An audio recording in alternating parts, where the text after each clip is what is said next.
Hey, welcome back. In this episode, let's look at as how this anger is going to impact our health.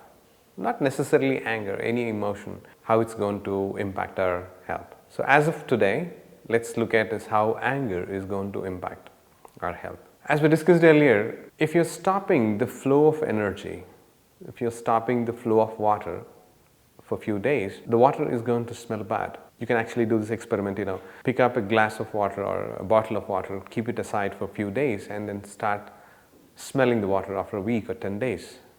It's going to smell bad. So that's the difference between the free-flowing river and a lake. Obviously, we wouldn't want to spend a lot of time near the lake because it smells bad.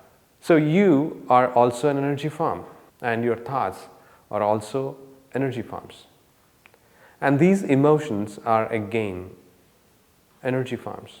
This energy form needs to flow. If the energy form is getting stopped, it has to smell today, tomorrow, day after tomorrow, after a year.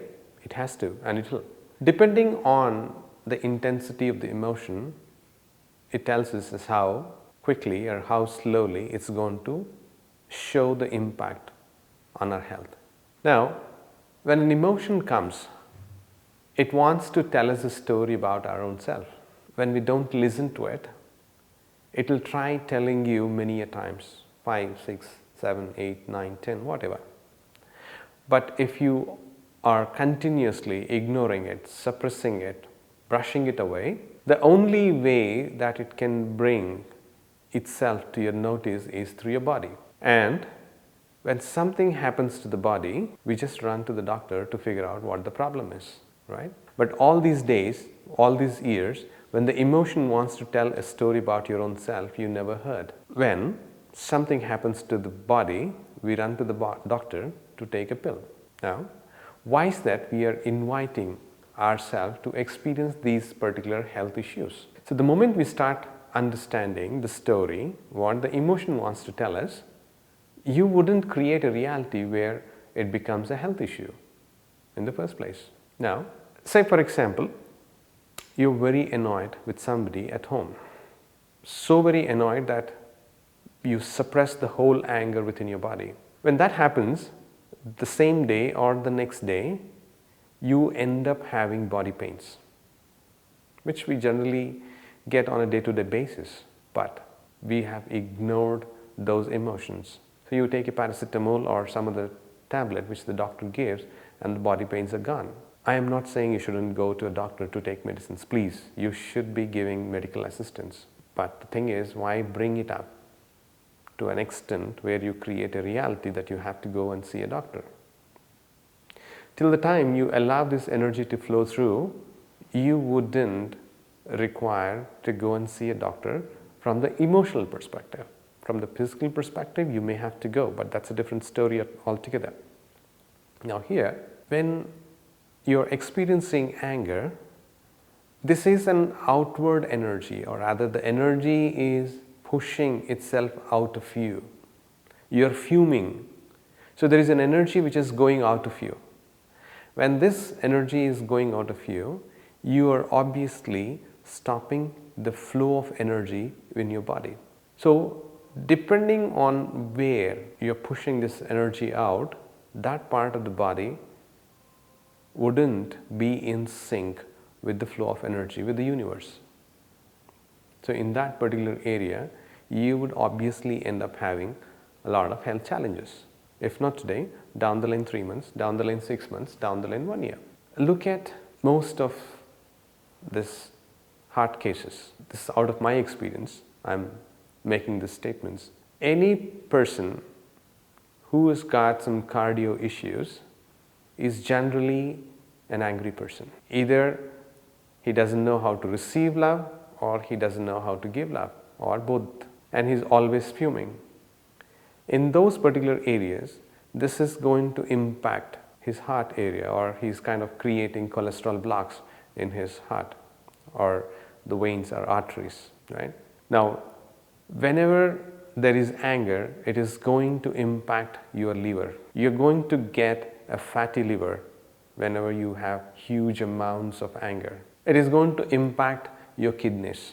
All those cases where most of the people are going through dialysis, or there is some problem with the creatinine levels or whatever, check up with them. They have suppressed a lot of anger within themselves, or maybe they are expressing it, but there is a huge amount of anger that is deposited within themselves.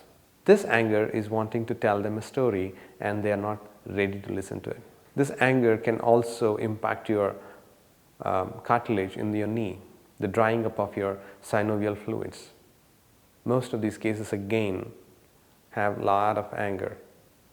Those anger issues requires acknowledgement, requires a resolution to it. So the moment you start acknowledging this anger, the moment you start resolving this anger issues, looking at the story, half the issues would be solved. So if you look at all those people who have autoimmune diseases, again these people have anger. The anger can take any form. It can take the form of resentment, it can take the form of apathy, it can take the form of grudge. If you are holding on to resentment and grudge for longer periods of time, it can actually create cancer within you. Of course, all these things are not negating any of the medical research, or none of these things can be proved as a medical or supporting the medical causes. This is all metaphysical reasons how your emotions are going to impact your health. So there is no scientific proof for whatever I am trying to tell you, but it is more about out of the experiences, my own experiences, people who walk into my office with different ailments, different issues. I have categorized these things. This out of my experience, I'm saying these things. So when you have huge amounts of anger, that is going to impact your health. It can be as simple as body pains to an extent of cancer. So if you just look at the number of cancer cases that we are seeing around, a lady who is like 60 or 70 years old, why should she get cancer when she hasn't smoked, when she hasn't taken any drugs, when she hasn't taken any alcohol, and she's just at home? Why should she be experiencing cancer? There can be many causes. But if you start looking at metaphysical reasons, for sure she should have experienced a lot of hurt some 20-25 years back in her life. And she's holding this anger somewhere at the subconscious level. And this anger is triggering to that part of the body that, look, there is an anger within you and you need to resolve it. So if you don't resolve it, the body is going to show up. The body is going to smell. So the choice is ours. Do we want to listen to our emotions, the unique way of expressing ourselves? Listen to the stories, what these particular emotions are wanting to tell us, or we want to brush it away, push it away, and not caring for these emotions, and this eventually end up having health issues at some point in time. Do we want that, or do we want to take the help of anger, our best friend, to tell us a story about our own self, to tell us about our own emotions, to tell us about our own characteristics, tell us about our attributes? So the moment you start listening to this particular story which your anger is wanting to tell you, we can avoid many ugly situations that we may have to face in the future. So we really don't have to create that reality for ourselves. We can create a reality with ease. We can create a reality that takes us to peace, that inner peace. And to reach out to that inner peace, anger is one of our best friends. Try to make friends with anger. And if you have any questions, you can actually write to me or call me, and I would really be very, very thankful to you for taking my help. I'd be very happy to help you all. Thank you so much for watching these videos. Thank you.